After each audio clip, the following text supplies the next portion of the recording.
Welcome to Living Legends, a podcast telling the stories and celebrating the lives of seniors, presented by GrandPad and the Leighton Media Podcast Network. Welcome to Living Legends, the podcast where we honor the extraordinary stories of those who have shaped history and continue to inspire us today. In this episode, we have the privilege of speaking with Harold Terens, a World War II veteran who's lived a life of courage, service, and resilience. From enlisting in the U.S. Army Corps at the age of 19 to serving as a radio mechanic in the 350th Fighter Squadron, Harold played a vital role in supporting Allied forces. He was part of history, volunteering to help rescue American and British POWs that just days after D-Day, and later supporting critical air operations across North Africa and the Middle East. But Harold's story doesn't just end with his military service. He returned to Normandy, not for war, but for love. There he married his sweetheart, Jeannie Lien, in a ceremony that captured hearts around the world, even earning congratulations from President Biden and President Macron. Today, Harold joins us to share his incredible journey from his wartime experiences to reflections on his life, love, and the importance of staying connected across generations. Welcome, Harold, to the GrandPad Living Legends podcast. It's an honor to be with you today. Thank you, Scott. It's great to be with you, too. We're going to kind of start at the beginning. I'd love to learn, where were you born? And tell me a little bit about your upbringing. Okay, I was born in the Bronx, New York, 101 years ago. My parents were immigrants. My mother was from Poland, and my father was from Russia. And they met in New York and married. And I have two siblings that are now deceased. And I'm the only one left.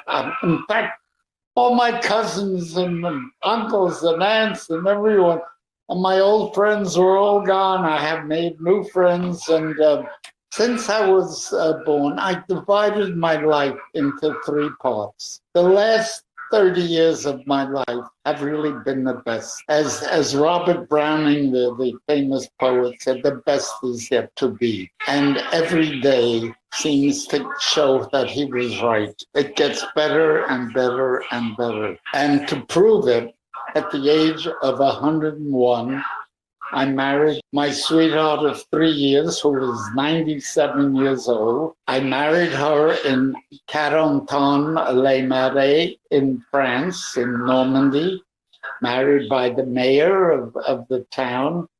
I had my entire family, all my children, and we all celebrated. And I remember it was one of the best weddings I ever attended. Got a call from the Élysée Palace in Paris from President Macron, who invited me to a state dinner that same night. So a wedding in the morning, a state dinner at night was, I said that's the pièce de résistance of my entire life. I met President Biden and Jill Biden there. I met President Macron of France and Brigitte, his wife. I met my pal, Tony Blinken, the Secretary of State, who came over to my table and threw his arms around me and said, Harold, you and Jeannie are the two most famous faces on the face of the earth at this very moment. I met and hugged one of my favorite huggies, Nancy Pelosi.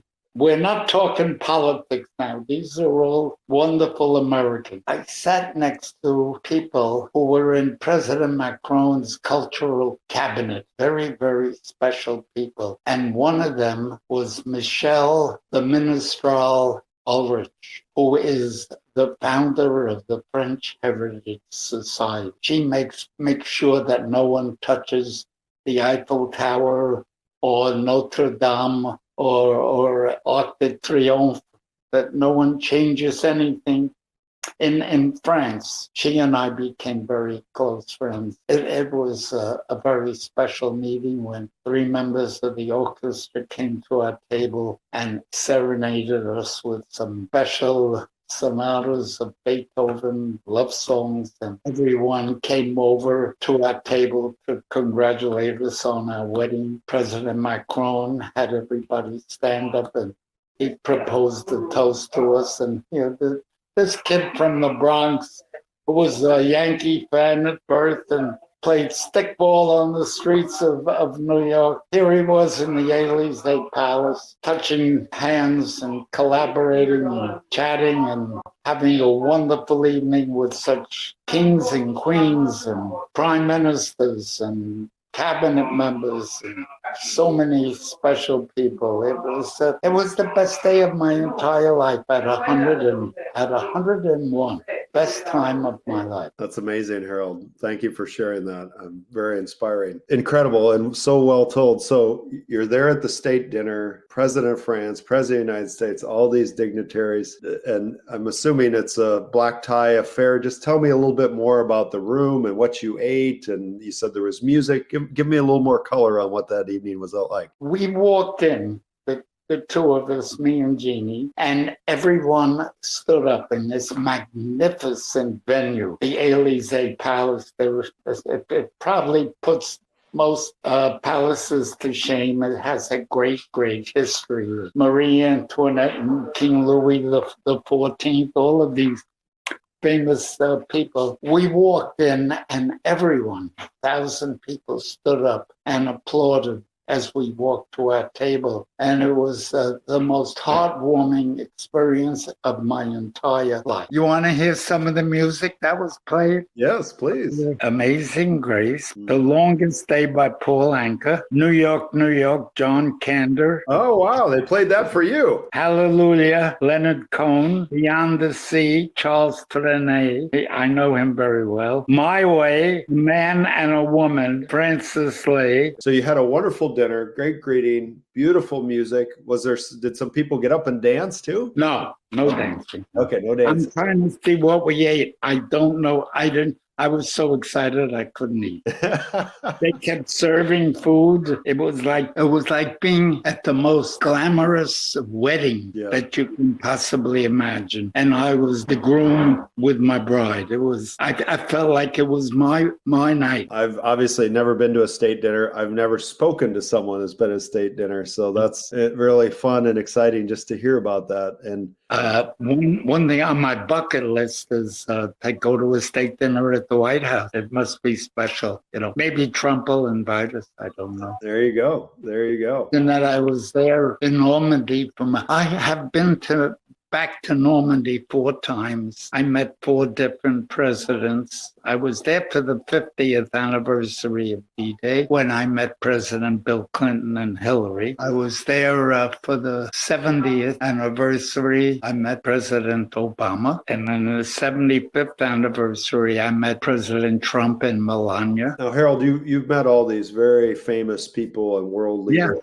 And gotten to talk with them and have dinner. You mentioned, getting to know Anthony Blinken. So of these people, tell me about one that you met, like you just felt like they were such a warm, genuine, really beautiful person and you really connected with. Tell me about that. I connected mostly with Secretary of State Blinken. But when we first walked into Élysée Palace and we were introduced over a loudspeaker, Harold Terens and Jeannie Swirl, and please meet President Joe Biden and President Macron. And we were introduced and we came in and I kissed Joe Biden and my wife kissed President Biden and he held her hand. He never let go of it. And I said, Mr. President, that's my wife. I just got married. Give me a break. He said, I'm the president of the United States. And he never let go of her hand. Let's go back to what inspired you to enlist back in 1942. Tell me about that. Okay, I was playing basketball in the schoolyard. I was 18 years old on a Sunday afternoon with my friends, and someone came over and said the Japs bombed Pearl Harbor. I said, so? And I asked my friend, I said, Vinny, do you know where Pearl Harbor is? No, I never heard of it. We never heard of Pearl Harbor. We continued playing. And then the next day we heard over the radio, President Franklin D. Roosevelt, made a speech where he said, "Today will go down in history. December 7th, 1941 is the day of infamy. My patriotism came into light.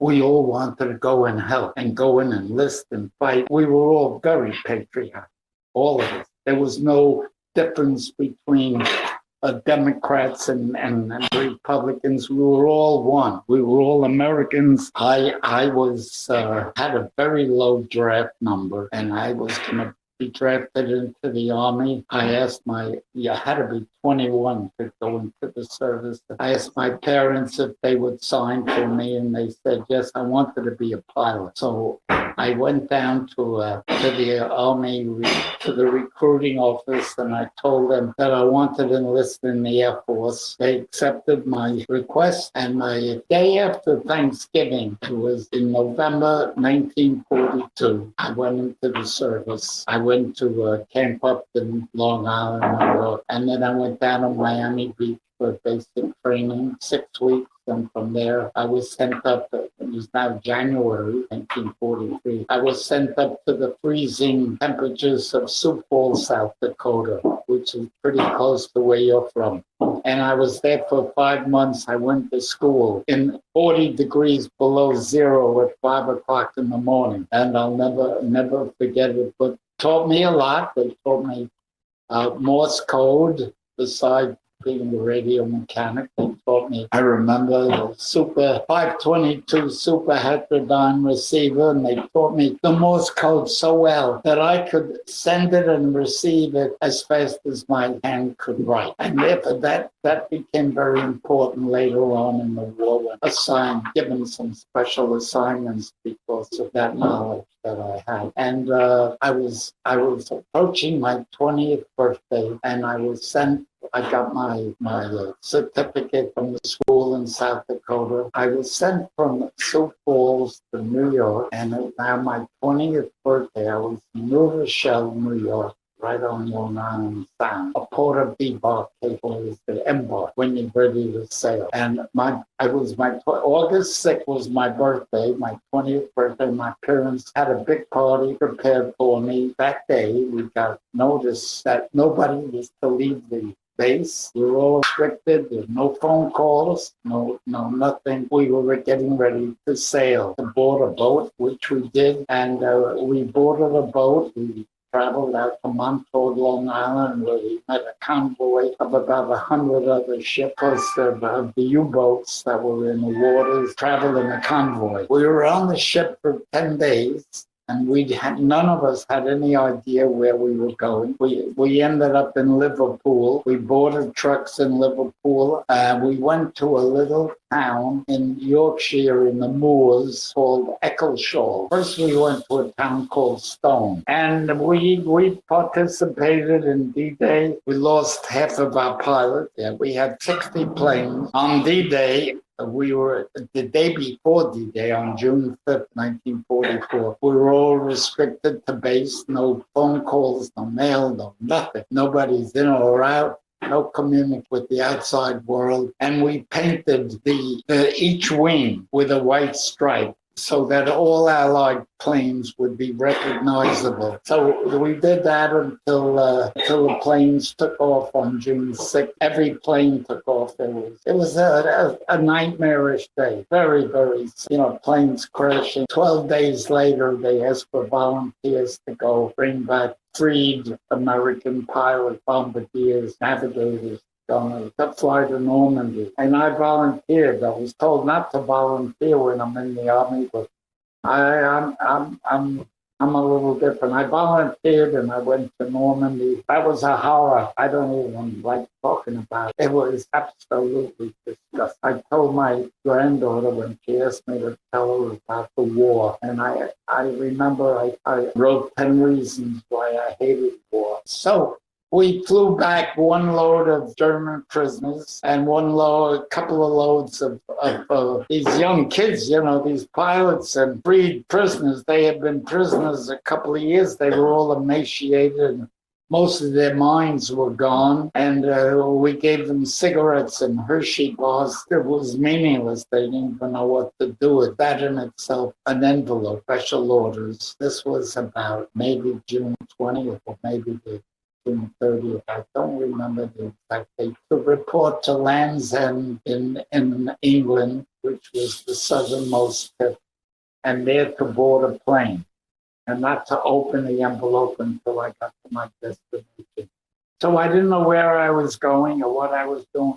But this was all part of my Morse code, and I was on a special trip. I went from England to Casablanca. I remember I sat next to Joe Louis on the plane. Joe Louis was the heavyweight champ of the world at the time. He had just defeated Max Schmeling in a heavyweight championship fight. I remember he said, "We will win this war because God is on our side." And in Casablanca, we stayed 2 days, and then we flew to Algiers and Tunisia and Libya, and landed, finally stayed in Cairo for about a week. Still didn't know where I was going. After a week or so, from there we went to Iraq. In Iran, I had some memorable experiences. So I went into town, and I had about $20 with me. I went into a nightclub and I sat down, ordered a glass of wine. I didn't drink. So I sipped it, and then finally a young lady who looked like Cleopatra asked if she could join me, and I said, sure. She ordered a glass of wine, and while I was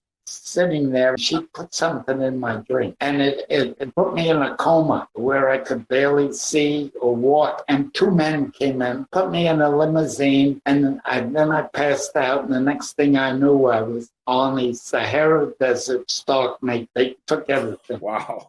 Left me to burn in the sun. Wow. And I thought that this was it. By the way, when you get to be 101, 90% of the reason you reached 101 is because you had a lot of good luck. I had a lot of good luck that day because after 5 hours of getting burnt to a crisp, a couple of MPs came by in a Jeep and saved my life, took me back to Terens, put me in jail because they didn't know who I was. And 2 days later, I flew on a plane. I ended up in Russia. In Russia. Part of a new project called 24-hour shuttle bombing. It was in a town called Poltava in Ukraine. It was part of Eisenhower's plan to destroy the German ability to get gasoline. So we were bombing the Plesty oil fields in Romania, and the planes, the B-17s that took off, the flying fortresses from England,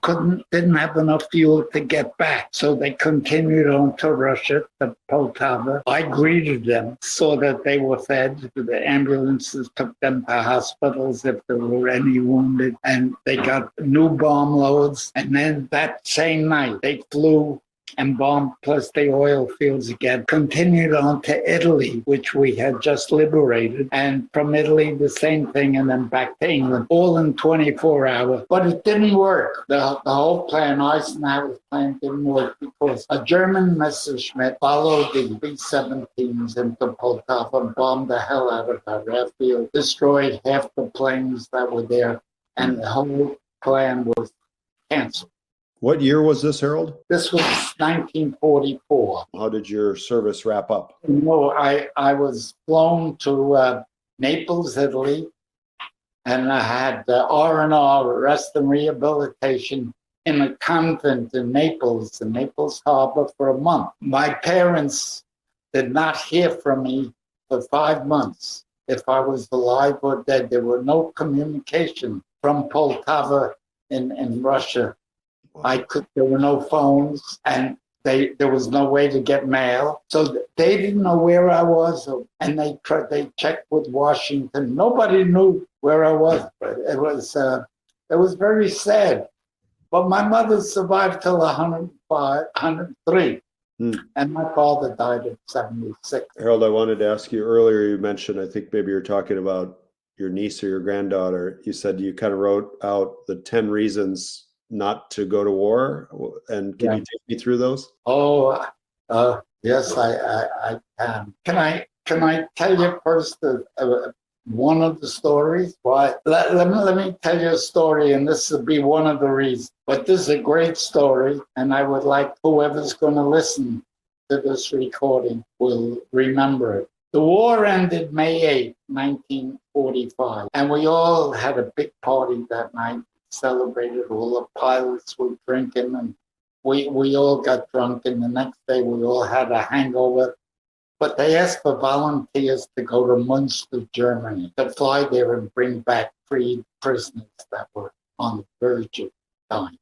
They were so sick. Pilot. So I volunteered again to fly to Munster, Germany, the day after the war ended, to bring back freed prisoners. We landed there 3 hours or so later, and all of these flyers were sitting on in front of buildings, in front of houses, sitting on the grass, sick and emaciated and all. And a German woman came over to me and asked me to come in, would I like a cup of tea? And she invited me into her house, and I accepted. And she poured the tea, and she lifted her cup of tea, and I lifted my cup of tea, and she said, Heil Hitler. And I couldn't handle that. And I just stood there dumbfounded. And I said, lady, your Fuhrer is dead. The war is over. You lost. The boat sank. Get over it. And I took my cup and I slammed it on the table, and I stormed out of the house.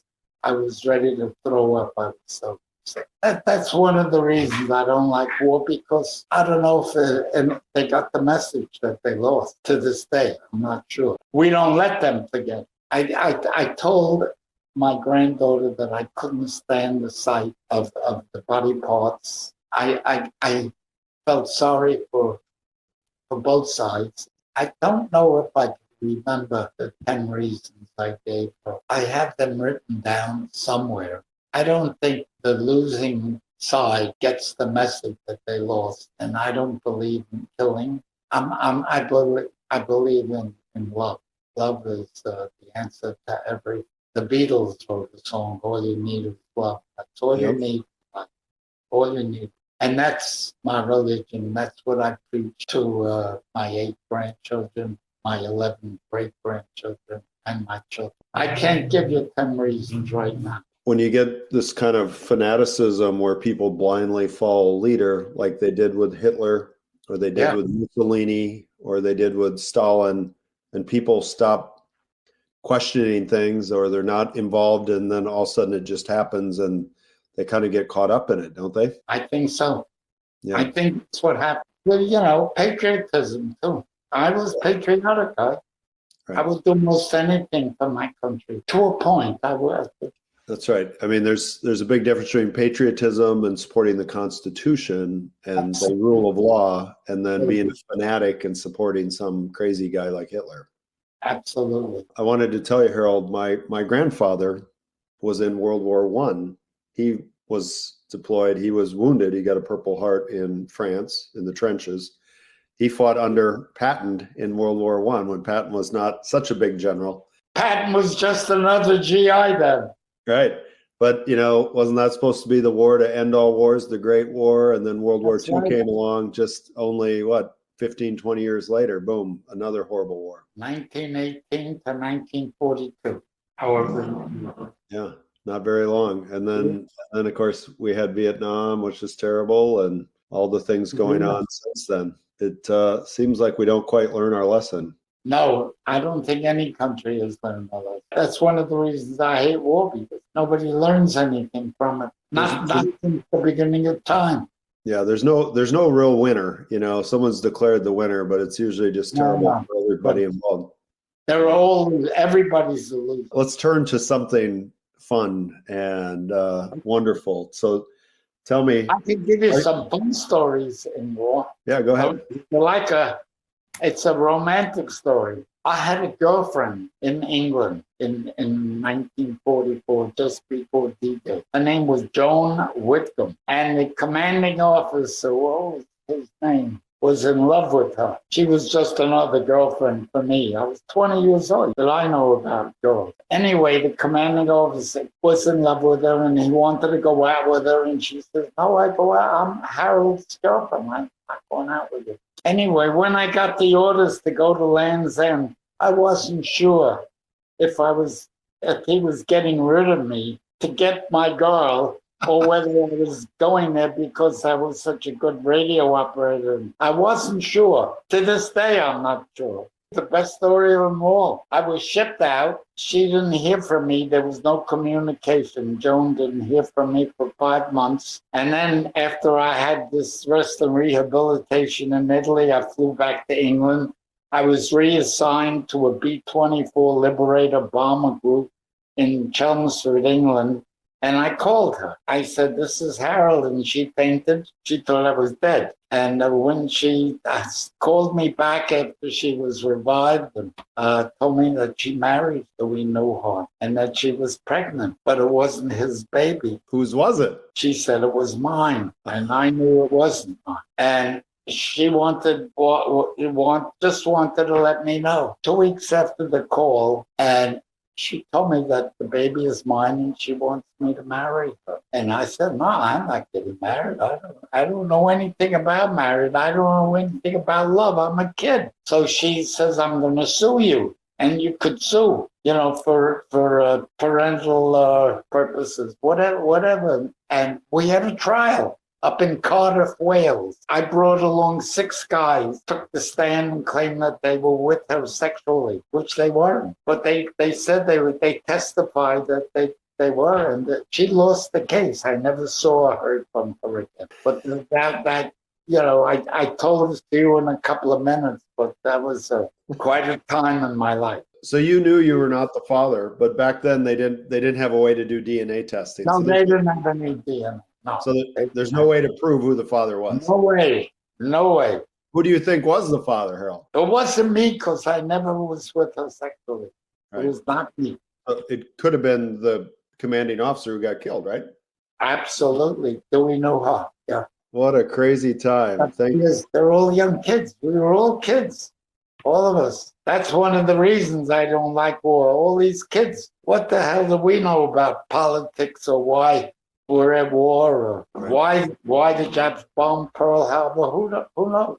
We don't know. Harold, let's we'll wrap up here in a few minutes, but I just want to hear, how did you and your wife Jeannie meet? Tell me about how that came about. I was married to my wife, my French professor wife, for 70 years. It was a good marriage, with peaks and valleys, mostly peaks. And she died in 2018. And Jeannie was living with a guy for 25 years in Boca Raton, Florida. They didn't get married for tax reasons, okay, whatever. But they had a good relationship, and he died. So we were introduced by her boyfriend's daughter, Joanne. She loved Jeannie, and she wanted her to continue having a good life, and she knew me. So Joanne introduced us, and I didn't want to meet anybody. It was 3.5 years my wife died, and I didn't meet her. And I was in my late 90s. What I need a girl for, and I wouldn't even look at her. I didn't even know what she looked like. I never spoke to her at the time because I wasn't interested. But my friend Stanley, he said, how could you not look at a girl? Let me see what she looks like, that you turned it down. He says, let's go out. He had a girlfriend that he was living with. This is 3.5 years ago. And I called Jeannie. I said, you want to go out tonight? She said, sure. And we went out, the 4 of us, and I looked at her, and I was smitten right away. And we have a great romance now. It is unbelievable. She's going to be 98. I'm going to be 102, and we're like a couple of kids. You guys like to go out to dinner? Do you go dancing? What do you like to do? Everything. Hang out mostly. We went to granddaughter's wedding in Ojai, California, and then she took me to Mississippi, to Biloxi, Mississippi. And then my daughter lives up in Southampton, New York, and we went there for a week. And we went to Normandy. I didn't tell you about her dancing at the Moulin Rouge, the Can-Can. They took her backstage at the Can-Can in Paris. Where's Jeannie today? Getting her hair and her nails done. Where we don't live together. Okay. I live in Lake Worth. She lives in Boca Raton. She has a nice home there. I have a little villa here. Okay. And it works. It works. We see each other quite often. I just got back from being with her for 3-4 days over the weekend. Sounds like you guys enjoy traveling together. Maybe I can get you up here to Minneapolis sometime. We'll take you out on the Mississippi River. You ever been out on the river? It's beautiful. Not there, but I've been to Minneapolis. My friend got married there, and they called me and my wife to come in to the wedding. She lived in Edina.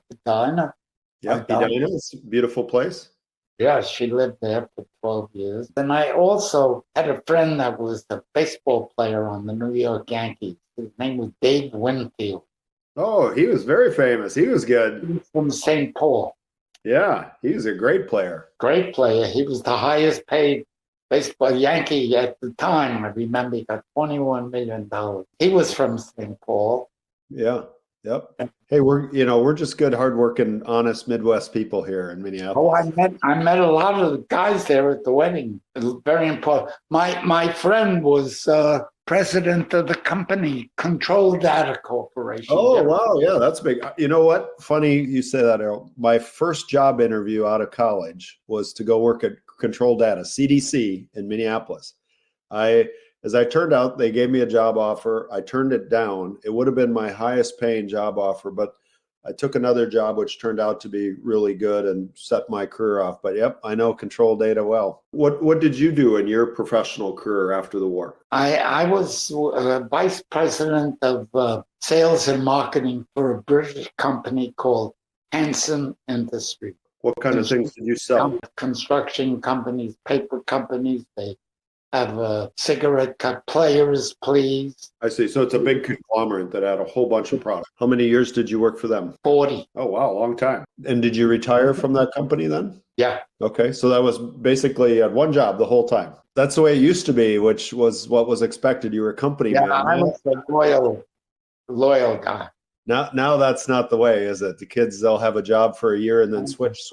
There's no loyalty anymore, except my son. My son is very loyal. My son, I have 2 daughters and a son. My son is a doctor in New Jersey. He's a urologist, and he's been with the same company. He's 65 years old now, and he's been with the same company, and he's going to retire in 5 years. Well, I think the secret is finding what you really love to do. What's your passion? What's your mission? What gives you joy? And then do that. I feel, like most people nowadays, I work for a number of companies, some 5 years, 7 years, which I'm in technology. That's pretty common. But then I founded GrandPad 11 years ago with my son. And, we've been doing it 11 years. The time has just flown by. It's so fun. I get to meet fun, interesting people like you. My favorite story. Okay, this has nothing to do with the war. This has to do with my philosophy. When I was working for Hanson Industries, I had an office in the Empire State Building on the 58th floor. I was like king of the hill. I was the happiest guy in the world. I had a Hollywood-style office with a couch and $12,000 desk, and I had everything. I had the most beautiful wife and 3 children. I had it all. But I had a friend who was the pastor of a church, 6th Street. I was on 34th Street and 5th Avenue, and his church was on 28th Street and 5th Avenue. And he would give a sermon every Wednesday at 5 o'clock. And whenever I was in town, I attended the sermon. He became very famous. He wrote a book that sold 15 million copies. The name of the book was The Power of Positive Thinking. His name was Reverend Norman Vincent Peale. I've heard of him.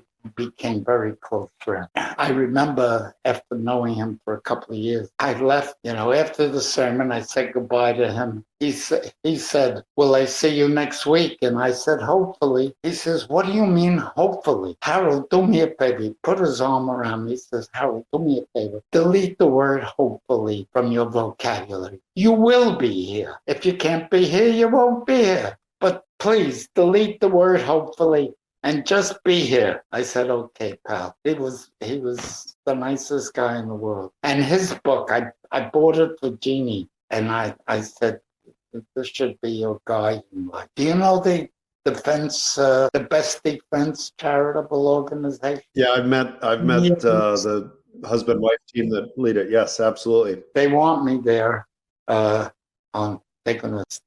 gonna put me on a plane and with other veterans on May 30th until I think June 9th. We're going to Normandy, and we're gonna speak at schools, and we're gonna march in parades and celebrate the 81st anniversary of D-Day together in places like St. Cloud and Cherbourg and where most of the troops landed. Americans. So I met Donnie and Catherine Edwards out in San Diego, and that's kind of where we formed our partnership with Delta Airlines, with Virginia, you know her, of course, and then Donnie and Kathy, and that's where we donated these grandpads to all you guys so you can use them and stay connected. And thank you so much for your grandpad. I like it. How good is this? So my mom, who was a very positive person herself. And what's really interesting about what you said about Dr. Norman Vincent Peale is my grandparents, so my mother's parents, they were huge followers of Dr. Norman Vincent Peale. My grandfather, his name was Bill Wilkins, and he was a wonderful man, very hardworking, honest, spiritual man. He was a big believer in Dr. Norman Vincent Peale. He read all his books. He watched him on TV. I don't think he ever got to see him in person because my grandfather lived in Iowa. He's a farmer in Iowa. But he would always quote Dr. Norman Vincent Peale about being positive, being high integrity, being a good person. So funny that we have that connection, Harold. Yeah, so sadly, we have to wrap up for today. I hope we get a chance to talk again, and I hope I get to meet you in person someday soon. But I'll just give you the last words. So, you've given me so many inspiring things, but, maybe you've lived more than a century. Any final secrets you want to share with our young listeners of kind of the secret to a long and happy life? Yeah, I remember sitting at the state dinner. This lady who was the founder of the French Heritage Society asked me, what's your secret in life? And I told her, beside luck, we all need a lot of good luck. Beside luck, just minimize stress if you can. Very hard to be stuck in traffic on a highway and you have to perform at a wedding. Yeah, you're the best man at the wedding and you're going to miss the ceremony. Right. But the traffic isn't moving. So what are you going to do? So what? Right. So at my 101st birthday, Jeannie's daughter gave everyone a T-shirt. So what? If you can stop those two words, so what? You will live a couple of years longer than the average person. So what? Don't get stressed out. You'll see. Try it, Scott, sometime. Just say, so what? Somebody waiting on the street and they're training and got an appointment to meet on the street, and you're going to be late and you're all stressed out. But this lady, who was probably the number one society woman in all of Paris, Michelle, she asked me to write the word minimize. She said, she speaks beautifully in English. She's French. And she says, I don't know the word minimize. So would you write it on my, and I wrote it on the menu that I showed you before. And I spoke to her, but she sent me a text. She was in Spain. She says that the word minimize is a new word. She learned it and she's adopted it as part of her new philosophy, minimize stress. Pleases me a lot. I'm the new generation of followers of Norman Vincent Peale. Good. Well, thank you for that. That's a great place for us to wrap up. So just in closing, Harold, It's been an absolute honor speaking with you today. Your story is one of courage, love, and resilience, and we are all truly grateful for your service and wisdom. Thank you for sharing your journey with us on our podcast, Living Legends. And for all of our listeners, make sure you subscribe to Living Legends podcast and share it with others. And you can learn more about GrandPad at www.grandpad.net or follow us on social media. Thank you so much, Harold. I really, really appreciate It's you. been a pleasure. You've been listening to Living Legends, a podcast celebrating the lives and stories of seniors, presented by GrandPad and the Lien Media Podcast Network. You'll find Living Legends at WinonARadio.com or wherever you get your podcasts. Be sure to like and subscribe.